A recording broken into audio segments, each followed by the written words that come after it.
All right, so welcome back everyone to the Back 40 Firewood channel.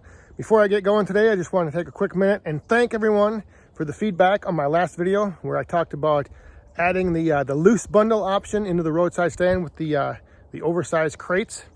I was in one of those situations where, I was thinking through what I wanted to do, and there was one element of that thought process that I just kind of got in my head, and I didn't really think too much about it until after reading a lot of your comments and suggestions with the tether and the chain, how it could be a potential tripping hazard and something that may not necessarily be needed. After giving it more thought, you guys were right. That was something that I did overlook. And so I have removed the chains. It's now just the crate with the sign, crate not included, for the loose bundle. So we're gonna give it a try. We're gonna see how it goes. I do have another idea of how to use those crates for something firewood related coming up here that I might be doing. So you'll see that, stay tuned. But again, greatly appreciate all the feedback and comments. And like I said, there was an aspect of that whole chain and tether element that I overlooked. And so thanks to you guys, I was able to make that correction, and now the chains are not attached to the stand or the loose bundle. So thanks again for that. Now today, my focus is again back here in the woodyard, getting things rearranged and set up for my summer workflow process.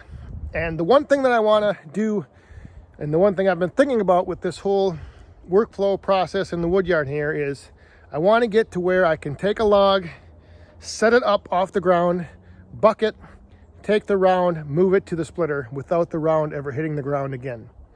I know a lot of you have suggested using a grapple to hold the log off the ground, but when you make your cut, the round falls down to the ground, that you end up having to pick it back up to get it, onto the splitter or move it to the splitter. So what I want to do is, right over here, I want to build a little bucking platform, like a little station where I can put the log. What I'm going to use is 2 bigger logs to make kind of like a platform and a channel to hold the log in.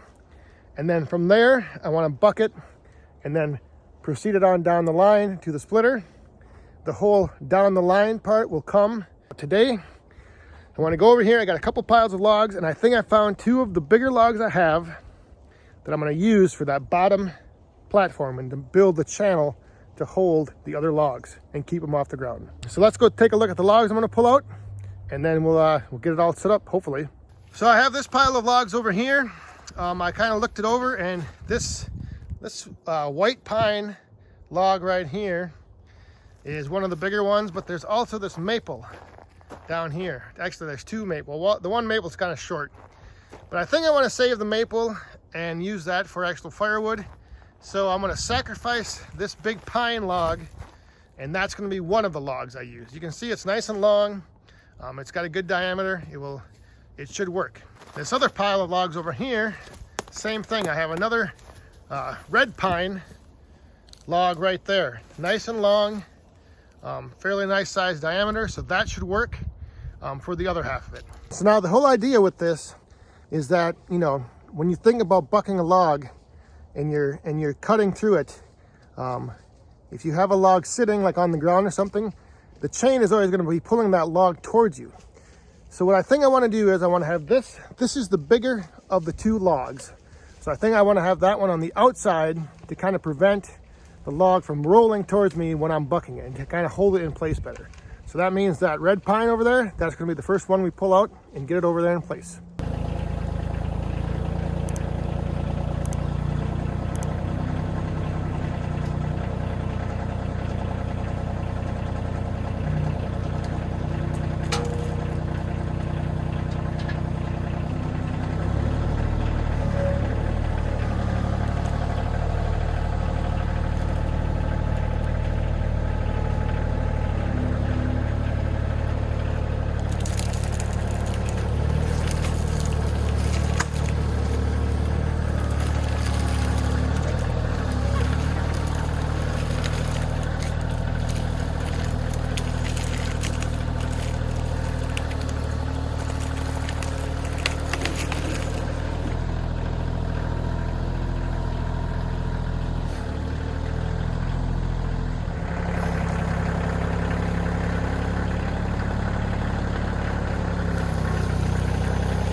All right, so the first log is in place. It's somewhat level.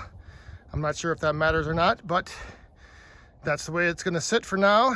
I'm gonna go get the other one over there, bring it in here, and we'll see how much adjusting it needs, and then we'll see also if it's relatively close to the same length.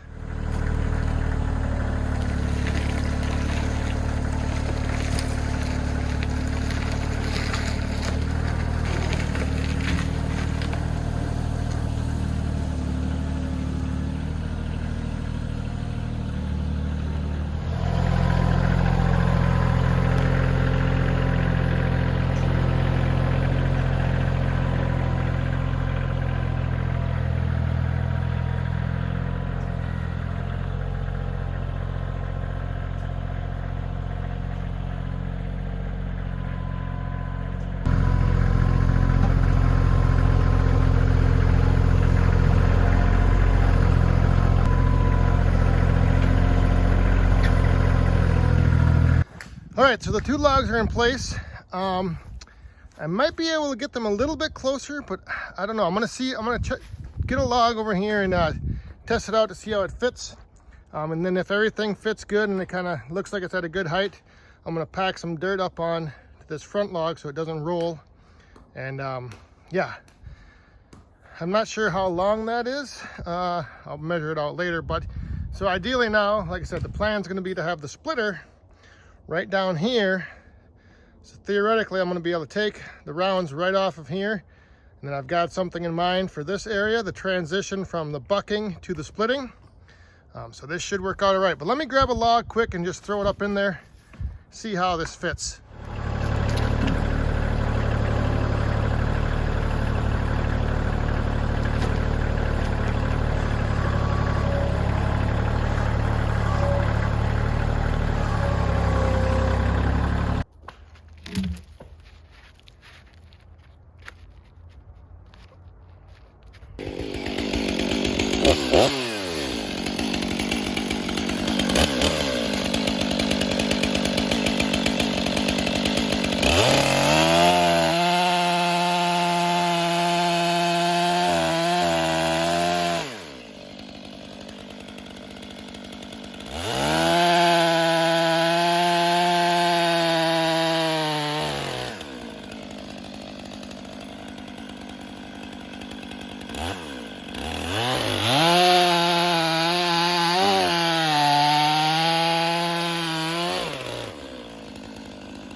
All right, so the initial test run, couple things, couple observations from my end anyway. I'm sure you guys will have more from your end. I think the height is good. It's a good height. I don't have to bend over at all. So the height's good. Once I get this ground in the front here leveled out, it'll be a little bit better working platform. I will have to, I think, watch how I put the logs in there and which way their tension and compression is facing. So because obviously I'm not able to really make any cuts from underneath, so I'm gonna have to watch for that and either rotate them with like a cant hook beforehand, or maybe just have a wedge on hand that I can put in there and keep the pieces from pinching the saw. I mean, ideally, I don't know if I could get another log out here and then be able to have two logs up there. If I had this moved out a little bit further, then I could maybe buck from both sides. So I may have to think about that. So like I said, I could potentially move this out a little bit and have a third log, and then that way I could put two of them up there. Here comes little boss man, he's chopping up some wood. So yeah, that might be an option, because then I could place two logs up there, buck from each side, and have, you know, process that much more up. So I might have to think about that, because it would be nice to maybe stage two logs up there at one time. All right, so the summer shelter for the splitter is now in place, and so is potentially the bucking station.